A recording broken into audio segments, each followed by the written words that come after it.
Matric engineering کے پہلے سال میں ہوں. بہت اچھے. میں پوچھنا چاہتا ہوں آپ کا عقیدہ کیا ہے؟ میں پوچھنے پر یہی بتاتا ہوں کہ میں اگنوسٹک ہوں. اور آپ خود کو کب سے اگنوسٹک کہہ رہے ہیں؟ گزشتہ 2-3 سالوں سے. کیا 3 سال پہلے آپ کو شک تھا کہ خالق کائنات کا وجود ہے یا نہیں؟ میرا نہیں خیال کہ ہم جان سکتے ہیں. انسانوں کے لیے جاننا ممکن نہیں کہ خالق کا وجود ہے یا نہیں. آپ نے 3 سال پہلے یہ محسوس کیا، پھر آپ کا جھکاؤ اگنوسٹکزم کی طرف ہو گیا. کیا آپ مسلمان تھے؟ بہت سو کی طرح پیدائشی مسلمان. جب علم آتا ہے تو شک دور ہو جاتا ہے نا؟ جب ہم سچ کو پا لیں تو اگنوسٹکزم کا خاتمہ ہو جانا چاہیے. مثلا اگر میں پوچھوں اس سڑک پر کتنے لوگ ہیں، ہم نہیں جان سکتے. ہم نہیں جان سکتے. ہمارا نہ جاننے کا دعویٰ انہیں نہ گننے تک رہے گا. کیا انہیں گننے کے بعد کوئی شک باقی رہ سکتا ہے؟ کوئی شک نہیں رہتا. بالکل. جب معلومات ہمارے پاس ہوں تو فیصلہ کیا جا سکتا ہے. آپ کسی ایک یا پھر دوسری چیز کا فیصلہ کریں گے. اگر ہم خالق کائنات کے وجود کا ثبوت دے دیں تو حقائق جاننے کے بعد آپ اپنا ذہن تبدیل کریں گے. اگر میں آپ کا شک دور کر دوں، میں کیوں انکار کروں گا؟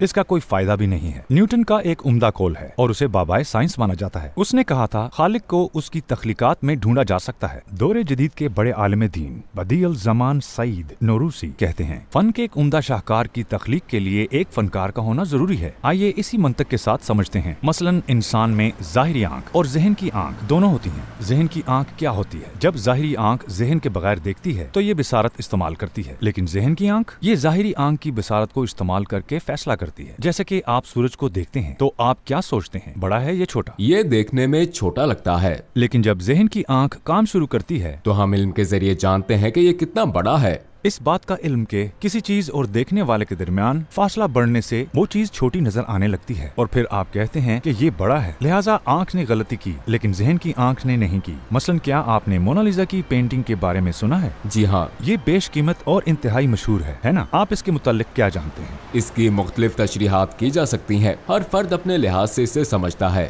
دن بدن اس کے بارے میں نئی معلومات دریافت ہوتی ہیں. ڈاونچی نے بہت سے امتزاجی رنگ استعمال کیے تھے، حتیٰ کہ لوگ رنگوں کے درمیان تغیر کو بھی نہیں پہچان سکتے. وہ رنگوں کو نہیں جانتے. ہمیں نہایت عمدہ امتزاج نظر آتا ہے. لیونارڈو ڈاونچی کو یہ کام مکمل کرنے میں 4 سال لگے. لوگ کہتے ہیں کہ یہ انمول ہے. کیا آپ نے کبھی اس پینٹنگ میں مونا لیزا کے جذبات کا معائنہ کیا ہے؟ یہ بتانا مشکل ہے کہ وہ خوش ہے یا اداس. فرض کریں آپ کسی ورک شاپ میں جاتے ہیں اور وہاں مونا لیزا کی پینٹنگ ہے. وہ آپ کے سامنے ہے اور ارد گرد کوئی نہیں ہے. آپ کی آنکھ اس کی تشریح یوں کرتی ہے، چونکہ یہاں کوئی نہیں ہے لہٰذا یہ خود سے بن گئی ہے. اب دیکھتے ہیں کہ دیواروں پر وہی رنگ ہیں جو پینٹنگ میں ہیں. میری آنکھ مجھے بتاتی ہے کہ ہو سکتا ہے یہاں ہوا چلی ہو جس نے رنگ پھیلا دیا ہو اور پینٹنگ بن گئی ہو. یہ تو ڈیزم نظریہ لگتا ہے. یہ غیر معقول بات ہوگی ہے نا؟ لیکن آپ کے ذہن کی آنکھ کیا کہتی ہے؟ یہ پینٹنگ کس نے بنائی؟ بالکل. اگر اتنی عمدہ نفیس پینٹنگ ہے، اگر اس میں ایک ترتیب ہے تو اس کے پیچھے یقیناً حکمت ہے، اور پھر اس حکمت کا حامل یقیناً کوئی شخص بھی ہوگا. اب میں آپ سے یہ پوچھنا چاہتا ہوں کہ کیا مونا لیزا زیادہ فنی صلاحیت رکھتی ہے یا لیونارڈو ڈاونچی؟ ہم کہہ سکتے ہیں کہ ڈاونچی زیادہ شاندار ہے.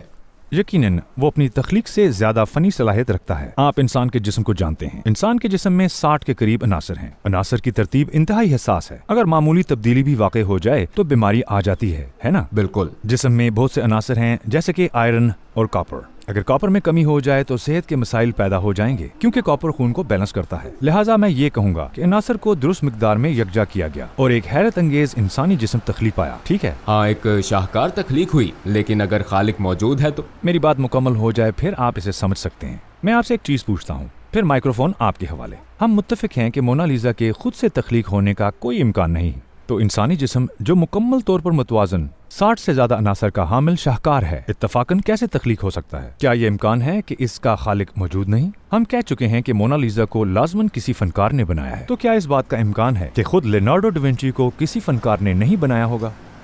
میرے خیال میں لیونارڈو ڈاونچی کا کوئی بھی خالق ہو سکتا ہے، مگر ہم یقین سے نہیں کہہ سکتے.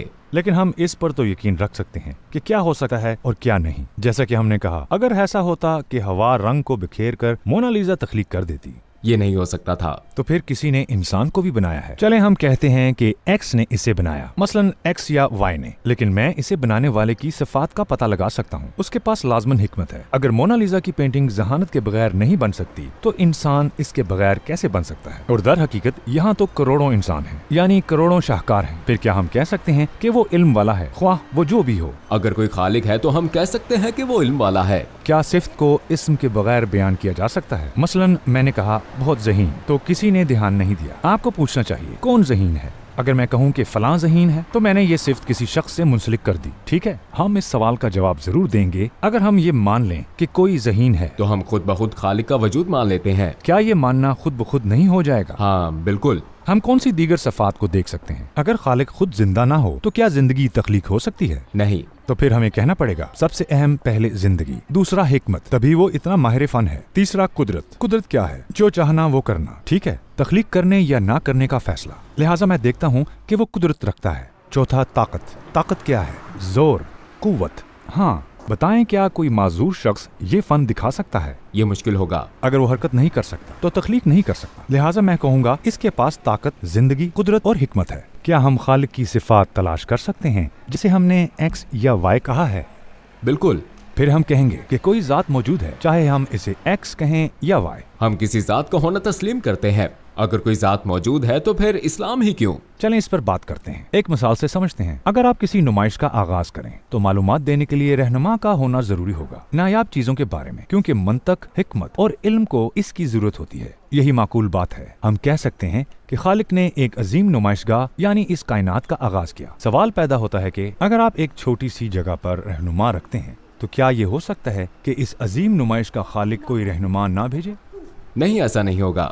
آئیے پھر کہتے ہیں ہاں ایک نبی آئے ہیں، آخری نبی آئے۔ آخری نبی کیا لے کر آئے؟ قرآن، ٹھیک ہے؟ پھر مجھے یہ کہنے دیں، اگر میں ثابت کر دوں کہ قرآن کو کوئی انسان نہیں لکھ سکتا یا قرآن صرف وحی کے ذریعے نازل کیا جا سکتا ہے تو کیا میں اسلام کو ثابت نہیں کر دوں گا؟ یقیناً۔ پھر بھائی مجھے یہ مثال پیش کرنے دیں۔ قرآن میں ایک سورہ ہے الحدید، کیا آپ نے پہلے اس کے متعلق سنا ہے؟ عربی میں حدید لوہے کو کہتے ہیں۔ سورہ الحدید کی ایک آیت میں کہا گیا ہے وَأَنزَلْنَا الْحَدِيدَ، اور ہم نے لوہا بھی اتارا ہے۔ نازل کا لفظ نزول سے نکلا ہے۔ نزول کا مطلب ہے نیچے اتارا جانا۔ اسے دیگر حوالوں سے بھی بیان کیا جا سکتا ہے، جیسے کہ بارش کا نازل ہونا یا مقدس کتابوں کا نازل ہونا۔ اسی طرح لوہے کے لیے نازل کیے جانے کی اصطلاح استعمال ہوتی ہے۔ پھر ایک نقطہ ہماری توجہ اپنی جانب مرکوز کرتا ہے، لوہے کو 1430 سال پہلے اتارے گئے قرآن میں آسمان سے نازل کردہ کیوں کہا گیا؟ انہوں نے اس بات کا جواب تلاش کیا کہ لوہا کیسے ظاہر ہوا، لیکن عموماً لوہے کو زمین سے نکالا جاتا ہے۔ آیت میں کہا گیا ہے کہ ہم نے اسے آسمان سے اتارا ہے۔ سائنسدانوں نے حال ہی میں یہ دریافت کیا ہے کہ لوہا آسمان سے آیا ہے، کیونکہ دنیا اور نظام شمسی میں اتنی حرارت نہیں ہے کہ لوہا تخلیق پا سکے۔ نووا اور سپر نووا کے درمیان ہونے والے دھماکے سے لوہے کا عنصر شہاب ثاقب کی صورت میں نیچے آیا۔ اب میرے پاس واضح علم آ گیا کہ لوہا آسمان سے آیا ہے اور سائنس اس کی تصدیق کرتی ہے۔ پھر مجھے پوچھنا چاہیے کہ لوہے کے آسمان سے نزول سے متعلق معلومات اتنی پرانی کتاب میں کیسے مل سکتی ہے؟ اس بات کے کیا امکانات ہیں کہ کسی انسان کو یہ معلومات حاصل تھی؟ کیا اس کا کوئی امکان ہے؟ ہم نے تو اس صدی میں اسے دریافت کیا ہے، لہٰذا کوئی امکان نہیں کہ اسے کسی انسان نے لکھا ہے۔ مجھے یہ علم ملتا ہے کہ یہی سچے نبی ہیں اور برحق مقدس کتاب قرآن ہے۔ میں آپ کو ایک اور مثال دیتا ہوں بھائی،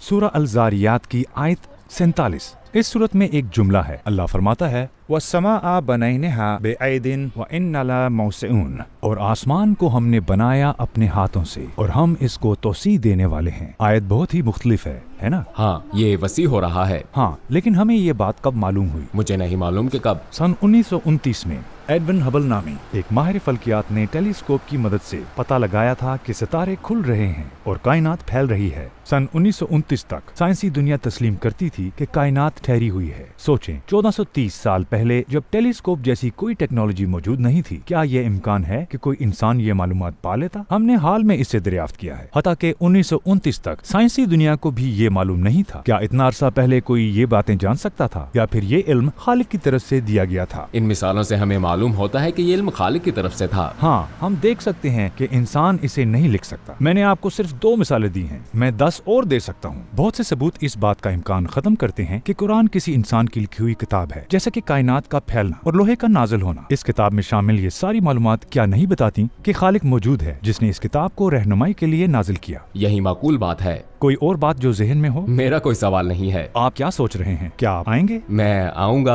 امید ہے اب چھوڑ کر نہیں جاؤں گا۔ چھوڑ کر جانا بھی نہیں ہے، ایسا مت سوچیں، یہ شیطان کا وسوسہ ہے۔ آپ کے تمام سوالات کے جواب موجود ہیں۔ آپ کیا سوچ رہے ہیں؟ کیا آپ آئیں گے؟ اشہد اللہ الہ الا اللہ واشہد ان محمد عبدہ ورسولہ۔